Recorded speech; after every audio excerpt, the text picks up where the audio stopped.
26 सितंबर मंगलवार को ताजनगरी आगरा के आगरा कॉलेज में विज्ञान भारती ब्रज प्रांत द्वारा स्वतंत्रता आंदोलन में वैज्ञानिकों की भूमिका विषय पर एक दिवसीय संभाषण का आयोजन आगरा कॉलेज आगरा के सेमिनार हॉल में आयोजित किया गया, जिसमें विज्ञान भारती उत्तर प्रदेश के क्षेत्रीय संगठन मंत्री श्रेयांश मंडलोई मुख्य वक्ता द्वारा बताया गया कि भारत को स्वतंत्र करने में वैज्ञानिकों की मुख्य भूमिका रही है। वहीं आयोजन में विशिष्ट अतिथि के रूप में प्रोफेसर अनुराग शुक्ला आगरा कॉलेज आगरा के प्राचार्य भी मौजूद रहे।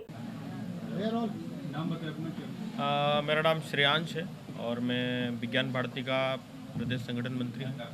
आज आगरा प्रवास पर हूँ और आज का जो कार्यक्रम है स्वतंत्रता आंदोलन में भारतीय वैज्ञानिकों की भूमिका, और यह कार्यक्रम का आयोजन इसलिए किया गया है कि जब भी हम लोग भविष्य को लेकर के कोई बड़ी योजना बना रहे होते हैं, हम लोग बड़ा रोडमैप बना रहे होते हैं, तो हम लोगों को आवश्यकता होती है हम भारत के इतिहास को भी जानें। और वो हमारा भारत का जो इतिहास है वो गौरवशाली इतिहास रहा है। और स्वतंत्रता आंदोलन में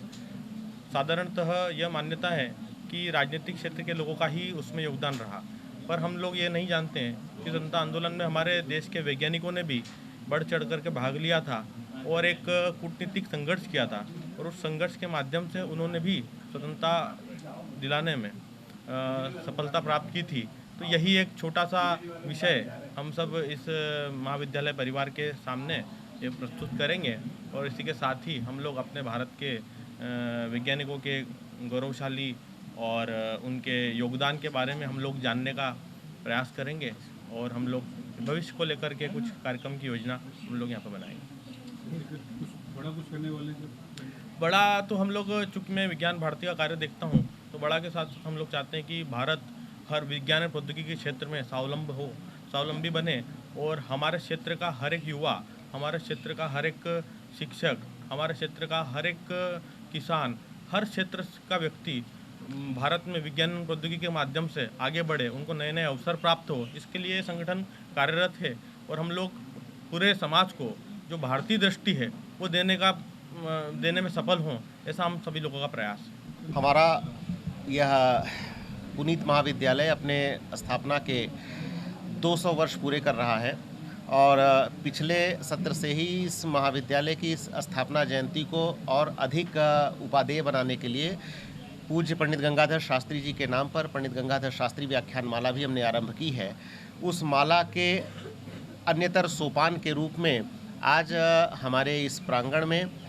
विज्ञान भारती के हमारे संगठन मंत्री जी श्री श्रेयांश जी हम सब के बीच भारतीय स्वतंत्रता आंदोलन में विज्ञान की और वैज्ञानिकों की भूमिका को प्रस्तावित करेंगे, हम सबके सम्मुख रखेंगे। साथ ही हमें यह भी स्पष्ट करेंगे कि किस तरीके से हमारा विज्ञान हमारे लिए आज भी उपादेय है, और आज भी हम अपनी वैज्ञानिक उन्नति को किसी भी तरीके से किसी भी पाश्चात्य देश से इन्फीरियर नहीं पाते हैं। बिना विज्ञान के सभ्यता की कल्पना असंभव है, और हम दुनिया के प्राचीनतम सुसभ्य देशों में से एक हैं। ऐसे में निश्चित रूप से हमारी वैज्ञानिक परंपरा सर्वोत्कृष्ट रही है, सर्वोच्च रही है, और आज भी हमारी वैज्ञानिक परंपराओं को भी आगे बढ़ाते हुए पाश्चात्य जगत ने उन्नति की है। हम थोड़े से पीछे इसलिए रह गए क्योंकि हम 200 वर्षों की एक गुलामी झेल के आगे बढ़े हैं, लेकिन हमारा पूर्ण विश्वास है कि जिस तरीके से हम लोग और हमारे युवा अपने प्रगति का परचम पूरे विश्व में लहरा रहे हैं, जो आप नासा जैसी प्रमुख संस्थाओं में भारतीयों की उपस्थिति से जान सकते हैं, ऐसी दशा में हमें अपने विज्ञान पर, अपने वैज्ञानिकों पर और अपनी विज्ञान परंपरा पर गर्व है। हम चाहेंगे कि हमारा प्रत्येक युवा हमारी इस विज्ञान परंपरा को जाने और उसे और अधिक आगे बढ़ाए, उसका पूरे विश्व में संवाहक बने।